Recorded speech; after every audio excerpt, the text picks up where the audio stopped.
제가 장례 예배에서 꼭 권면하는 것이 있습니다. 우리가 사랑하는 우리 아버지나 어머니나 할아버지 할머니로부터 귀한 유산을 물려받는데 그 유산 가운데에는 사랑의 마음이나 아니면 값진 물건이나 함께한 추억들도 있지만 제일 중요한 것, 우리가 받을 유산 가운데 제일 중요한 것은 예수님을 믿는 믿음이다. 그러니 모든 가족이 이 예수님을 믿는 믿음이라는 유산을 물려받았으면 좋겠다. 여러분, 왜냐하면 예수님을 믿는 믿음은 이 땅 가운데 하나님의 도우심을 얻는 통로가 됩니다. 그리고 그것보다 더욱더 크게 예수님을 믿는 믿음은 우리를 천국에 가게 합니다. 천국에 가면 먼저 하늘나라에 간 우리의 사랑하는 가족들도 만날 수 있으니까 우리가 믿음이라는 유산이 가장 귀하고 꼭 물려받아야 할 유산이 되어진다는 겁니다. 이 믿음에 대해서 성경이 우리들에게 이야기합니다. 그리고 이 믿음에 대해서 성경이 이야기하는 책 가운데 제일 중요한 책이 바로 로마서라고 말할 수 있습니다. 종교개혁자 잔 깔뱅은 로마서를 이렇게 소개했습니다. 로마서는 성경에 감추어진 보화를 찾을 수 있게 하는 길잡이다. 마치 보물이 어디 숨겨져 있는지 찾을 수 있는 지도가 있다면 그 지도와 같이 우리를 보물로 인도해 주는 것이 바로 로마서라는 겁니다. 성경의 보화가 곳곳에 숨겨져 있는데 우리가 로마서를 통하여서 거기에 다가갈 수 있다. 우리가 요즘 카리스를 통하여서 로마서의 말씀을 읽습니다. 그리고 로마서의 말씀을 묵상합니다. 카리스의 말씀을 듣습니다. 이 로마서에는 믿음이 얼마나 놀라운 것인지를 우리에게 알려줍니다. 믿음은 하나님의 놀라운 은혜를 우리에게 가져오는 통로이고, 믿음은 구원을 통하여 하나님의 역사가 일어나게 하는 그러한 통로이고, 믿음은 우리의 삶에 저 천국의 일, 하늘의 일, 경이로운 사건이 일어나게 하는 통로이다.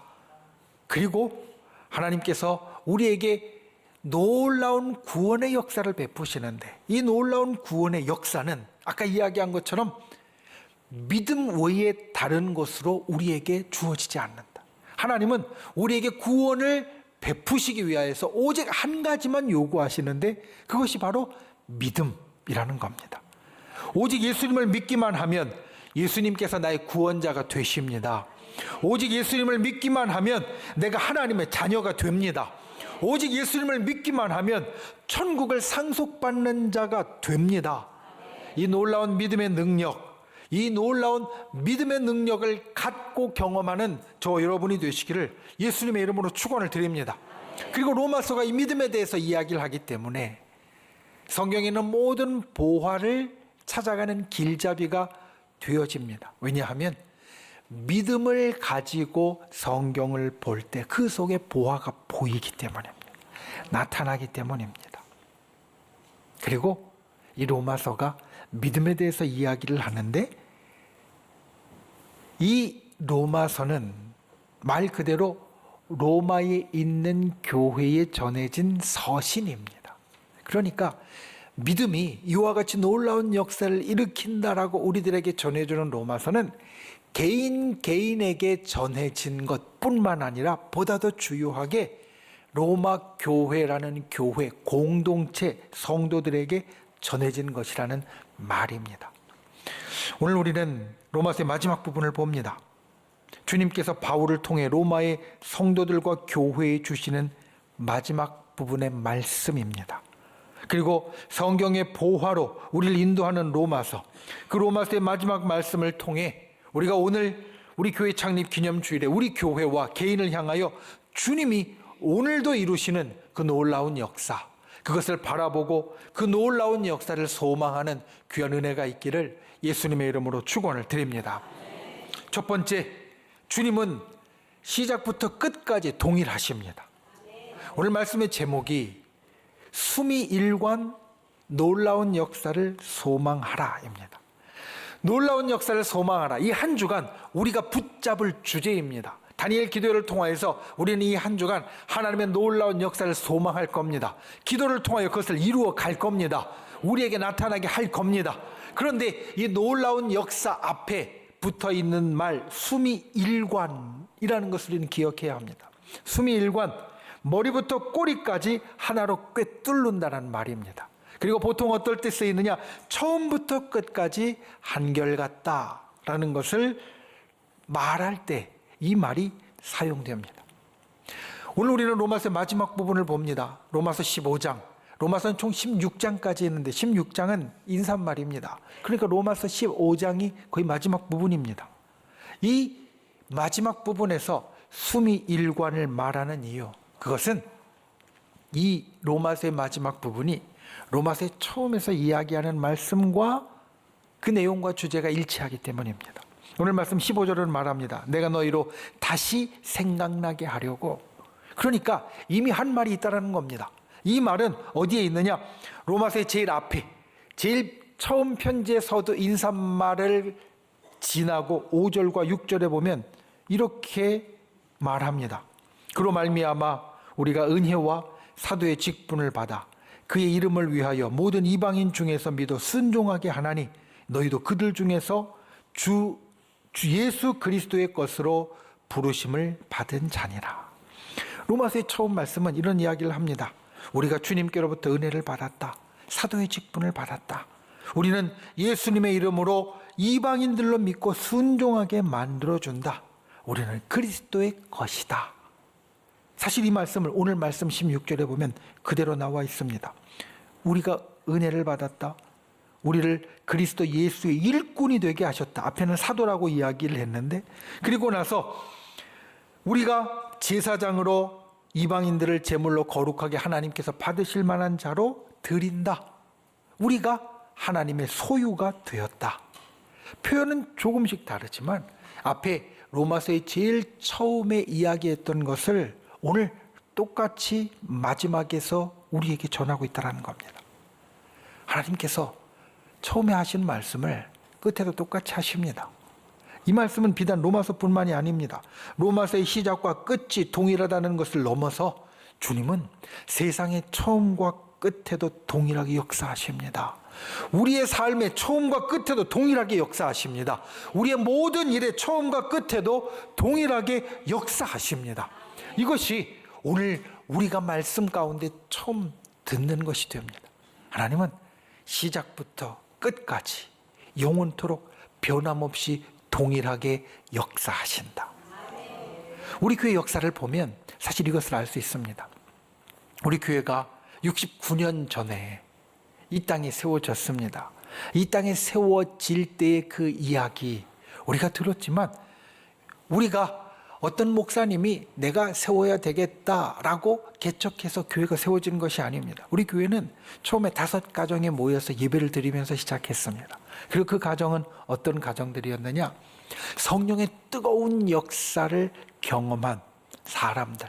그래서 예배 가운데 정말 소리 높여 찬양하는 것을 주체할 수 없고, 기도할 때 큰 소리로 기도하는 것을 주체할 수 없었던 사람들. 그래서 그 당시 이 청주의 교회에서는 담기 힘들었던 사람들, 그 5가정이 모여서 우리가 시작했습니다. 그리고 우리 교회를 통하여서 이 청주 지역과 주변에 정말 뜨거운 기도와 찬양이 어떤 것인지, 성령의 역사가 어떤 것인지 우리는 전했고 또 그들에게 따라오게 했습니다. 우리 교회가 청주에 세워진 첫 번째 순복음 교회로서 이 성령의 역사에 가장 앞선 교회가 되었습니다. 그리고 이 처음의 시작이 처음에만 있었던 것이 아닙니다. 우리 원로 목사님이 간증하실 때 70년대 80년대 우리 교회의 별칭에 대해서 이야기를 들으신 적이 있을 겁니다. 우리 교회를 일컬어서 주변 교회에서 뭐라고 불렀느냐? 우는 교회라고 불렀다라고 말합니다. 왜 우는 교회냐? 기도할 때 정말 울면서 뜨겁게 부르짖는 모습이 있어서 저 교회는 기도할 때마다 정말 뜨겁게 울면서 기도하는 교회라고, 우는 교회라고 불렀다라는 겁니다. 50년대 우리 교회가 세워졌던 그 뜨거운 신앙이 70년대 80년대에 계속 이어졌습니다. 그리고 오늘도 마찬가지입니다. 우리에게 여전히 그 뜨거운 것이 있습니다. 우리가 지난 가을 부흥회 때 정말 뜨겁게 기도하는 시간을 가졌습니다.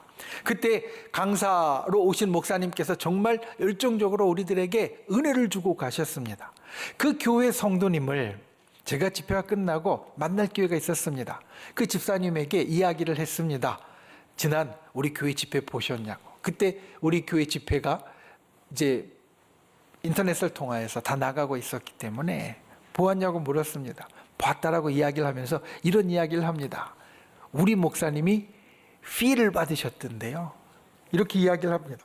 그러니까 자기 담임 목사님이 우리 강사 목사님으로 오셔서 말씀을 전하셨는데 자기가 보기에 그 성도님들이 보기에 목사님이 필 받으셔서 정말 열정적으로 하셨다라는 겁니다. 그래서 물어보았습니다. 원래 목사님 열정적이지 않으시냐고. 다른 데 가서도 그렇게 다 하시지 않냐고. 그랬더니 이런 이야기를 합니다. 아니에요 목사님. 아니에요 목사님. 청주순복음교회 성도님들이 정말 뜨겁게 기도하고 열심으로 아멘 했기 때문에 목사님이 필을 받으신 거지 다른 데 가서는 그렇게 안 하실 때도 많아요 라고 이야기를 하더라고요. 그러니까 우리가 뜨겁게 기도하고 정말 열정적으로 아멘하며 말씀을 받아들이는 모습 때문에 그때 강사 목사님이 말씀을 2시간도 넘게 전하시고 이런 필 받아 은혜 받아 우리에게 전하시는 역사가 일어났다는 겁니다. 오늘날도 우리에게 뜨거운 역사가 있습니다. 하나님은 시작부터 끝까지 변함없이 우리에게 동일하게 역사하십니다. 우리의 삶에도 마찬가지입니다. 우리 교회에 처음부터 끝까지 변함없이 역사하신 하나님이 우리 한 사람 한 사람에게도 변함없이 역사하십니다. 주님이 우리를 향하여 세우신 계획이 있습니다. 주님이 우리를 향하여 예비하신 역사가 있습니다. 주님은 그 역사를 우리가 믿기 시작한 그 시간부터 지금까지 그리고 앞으로도 영원히 변함없이 우리에게 이루실 겁니다. 여러분 그 기대를 갖는 분들 되시기를 바랍니다. 이번 한 주간 우리가 기도할 때 놀라운 역사를 소망할 때 내가 예전에 가졌던 그 하나님의 뜨거운 역사가 기적이 오늘날도 나에게 있다. 그것이 나에게 분명히 일어날 것이다. 왜냐하면 하나님은 시작부터 끝까지 영원토록 동일하신 하나님이시니까. 우리가 그 소망을 갖고 기도하는 분들 되시기를 바랍니다.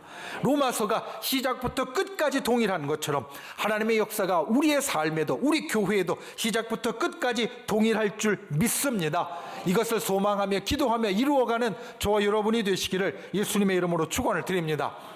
두 번째, 은혜의 놀라운 역사가 우리에게 일어납니다. 은혜의 놀라운 역사. 여러분 은혜는 우리의 삶에 놀라운 역사를 일으킵니다. 하나님의 은혜는 결코 우리들에게 그냥 시시하게 지나가는 것이 아니라 우리에게 놀라운 역사를 일으킵니다. 그래서 우리는 그 소망을 가진 자가 됩니다. 여러분 하나님의 이 은혜의 놀라운 역사, 그 소망을 언제나 놓치지 않는 분들이 되시기를 바랍니다. 그리고 그 역사가 오늘 말씀에 3가지의 모습으로 나타납니다. 그리고 그것이 우리에게 어떻게 나타나는지를 보여주는 거울이 됩니다. 첫 번째는 은혜 때문에 그리스도의 일꾼이 되었다라고 말합니다. 그리스도의 일꾼. 여기 중요한 의미가 있습니다. 여러분 작년 여름에 한 대기업의 고위직에 있는 이사분과 함께 이야기를 나눌 기회가 있었습니다. 이 시대의 변화에 대해서 AI에 대해서 이야기를 하면서 지나가면서 이런 이야기를 합니다. 요즘 AI가 얼마나 발전했는지 우리 회사가 그 회사 굉장히 큰 회사 IT 회사거든요. 그런데 요 몇 년간 한 3, 4년간 신입 프로그래머를 뽑지 않았다라는 겁니다. 그 이야기를 듣고 이 시대 변화에 대해서 생각을 하면서 한편으로 이런 뉴스가 생각났습니다. 요즘 젊은 사람들의 취업난이 굉장히 심각하다. 학교를 졸업하고 소속될 곳을 찾지 못해서 방황하는 사람들이 많다. 그래서 우리 믿음의 가족들, 우리 성도님들의 기도의 제목 가운데도 자녀들의 그 취직 때문에 기도하는 분들이 많이 계십니다. 우리가 어딘가에 속해서 일한다는 것은 참 값진 일입니다. 왜냐하면 그를 통해서 나의 가치를 인정받게 되고 그를 통해서 내가 세상과 사람들에게 기여하고 있다는 것을 확인하게 됩니다. 그래서 우리 성도님들 가운데 보면 가끔 정말 자녀가 좋은 기업, 큰 기업에 들어가게 되면 그것이 자랑거리처럼 또 하나님 앞에 큰 감사의 거리로 이야기하시는 분들이 계십니다. 여러분 생각해 보십시오. 이 땅에서 정말 큰 기업, 좋은 기업에 속해서 일하는 것도 우리에게 자랑스러울 일입니다. 그런데 오늘 말씀 우리에게 말합니다. 우리가 그리스도의 일꾼, 하늘의 일꾼이다. 이 세상의 좋은 기업에 속해서 그 일꾼이 되는 것도 자랑스러운 일인데 우리는 그것과 비교할 수 없는 저 하늘에 속해서 하늘의 일을 하는 하늘의 일꾼이라는 말입니다. 하나님의 은혜가 우리에게 그와 같은 일을 만들어줍니다. 여러분, 우리가 이 땅을 살면서 이것을 기억하는 분들 되시기 바랍니다. 세상의 어떤 기업이나 세상의 어떤 회사나 세상의 어떤 조직보다 정말로 크고 정말로 아름답고 정말로 비교할 수 없는 저 하늘에 내가 속해 있는 나는 하늘의 일꾼이다. 그리스도의 일꾼이다. 우리가 이것을 은혜의 놀라운 역사로 받아들일 수 있는 분들이 되시기를 바랍니다. 오늘도 사실 이 일을 하는 분들이 많이 계십니다. 우리 예배 가운데에서도 우리 아까 찬양팀 있었고요. 지금 여기 찬양대가 있습니다. 그리고 여러분, 오늘도 여전히 추운 날씨에 우리가 운전하고 왔을 때 차량을 안내하고 또 이리저리로 도와주는 차량 봉사위원들이 있습니다. 예배 들어올 때 안내위원들이 있고요. 우리가 헌금을 돕는 헌금위원들이 있고요.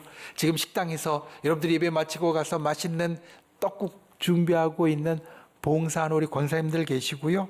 그리고 교회 학교에 지금 우리 자녀들을 열심으로 돌보아주고 가르치고 있는 선생님들도 계십니다. 이것들이 여러분 우리가 하늘로부터 주어진 일입니다. 그 하늘로부터 주어진 일은 정말 귀한 것입니다. 여러분, 아무나 하나님의 일꾼이 되는 게 아닙니다. 하나님의 은혜가 있는 사람이 됩니다. 그리고 그 은혜가 있는 사람이 하나님의 일꾼이 되기에 거기에는 놀라운 역사와 상급이 있습니다. 그래서 여러분, 우리가 하나님의 일꾼이 되기를 소망하는 분들 되시기를 바랍니다. 하나님의 일꾼이 되었으면 내려놓지 않는 분들 되시기 바랍니다. 빼앗기지 않는 분들 되시기를 바랍니다.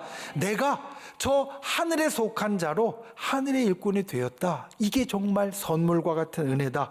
이와 같이 감사하고 자랑할 수 있는 저와 여러분이 되시기를 예수님의 이름으로 축원을 드립니다. 두 번째는 은혜로 우리가 제사장 직분을 맡았다라고 말합니다.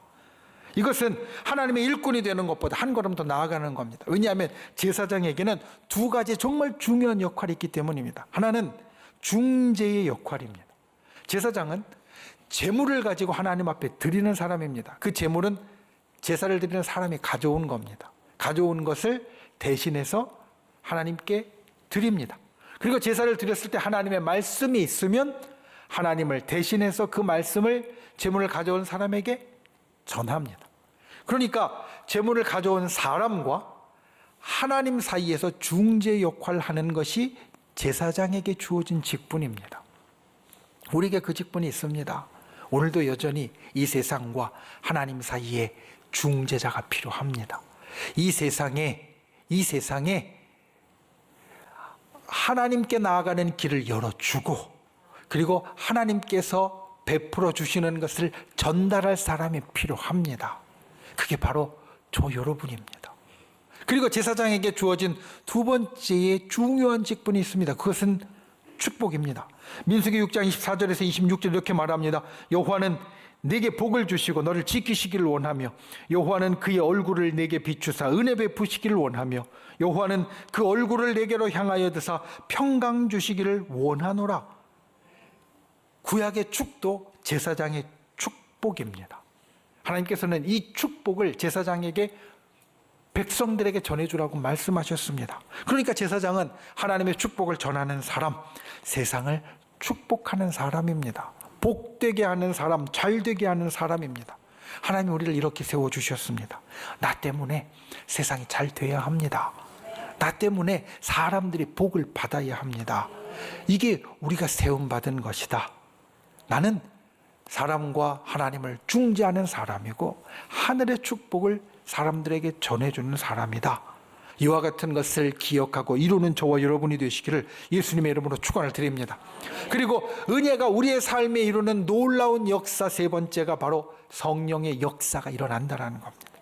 오늘 16절 후반부는 우리에게 중요한 이야기를 합니다. 우리가 제사장이 되어 특히 여기서 우리는 유대인들을 중심으로 말하는데 이방인을 제물로 바치는 자가 된다라고 말합니다. 이 말에는 아주 놀라운 비밀이 있습니다. 먼저는 제사장은 제물이 필요한 사람입니다. 여러분, 제사장의 제일 주된 것은 제물을 드리는 겁니다. 제사를 드리는 겁니다. 그러니까 제물이 없으면 제사장이 제일 중요한 일을 못하는 겁니다. 제사장과 제물은 함께 가는 겁니다. 떨어뜨려 놓을 수 없습니다. 오늘 말씀에 우리, 특별히 유대인들이 중심이 된 우리가 제사장이고 이방인들이 제물이라고 말합니다. 그런데 사실 우리가 구약 성경을 찬찬히 읽다 보면 이 유대인들과 이방인은 함께 할 수 없는 존재입니다. 예수님의 비유 가운데 선한 사마리아인의 비유가 있습니다. 다친 사마리아인이 있는데 제사장과 레위인들이 그를 돌보지 않고 삥 둘러서 피해 갔습니다. 여러 이유가 있습니다. 그런데 그 중에 중요한 이유 가운데 하나는 유대인들이 이방인들과 함께하면 자기도 부정해지기 때문에 가까이 할 수 없었습니다. 그러니까 제사장과 제물은 함께하는 존재인데 함께할 수 없다라는 겁니다. 유대인과 이방인은 본래 같이 할 수 없으니까. 그런데 이렇게 말합니다. 성령 안에서 거룩하게 되어 받을 만하게 된다. 그러니까 본래 함께 할 수 없는 존재인데 성령의 역사를 통하여 변화가 일어난다라는 겁니다. 이방인들이 하나님께 드려질만 하게 되고 제사장과 함께 할 만하게 되어진다는 말입니다. 여러분, 성령의 역사가 있을 때 화목할 수 없는 사이가 화목하게 되어집니다. 성령의 역사가 있을 때 불가능한 것이 가능하게 바뀌게 되어집니다. 성령의 역사가 있을 때 태초부터 꿈꾸던 하나가 되는 역사가 일어나게 되어집니다. 우리에게 이 역사가 있다는 겁니다. 여러분, 오늘도 성령님은 우리 가운데 역사합니다. 하나님의 영은 나의 삶에 역사하십니다. 성령님이 우리와 동행하십니다. 내가 약해질 때 힘을 주십니다. 내가 슬플 때 위로해 주십니다. 내가 깜깜한 길을 갈 때 나를 인도해 주십니다. 이 성령의 놀라운 역사가 우리에게 있다. 이것을 꿈꾸고 이루는 분들 되시기 바랍니다. 내게 하나님의 은혜가 있을 때 이 성령의 역사가 있다. 이것을 기억하고 이루어가는 저 여러분이 되시기를 예수님의 이름으로 축원을 드립니다. 하나님의 은혜가 우리 속에 이루는 놀라운 역사, 우리가 하나님의 일꾼이 되고 우리가 하나님의 제사장이 되고 성령님의 역사가 우리 속에 일어난다. 내 속에, 그리고 우리 교회 속에 일어난다. 이것을 놓치지 않고 이것을 이루어가는 저 여러분이 되시기를 예수님의 이름으로 축원을 드립니다.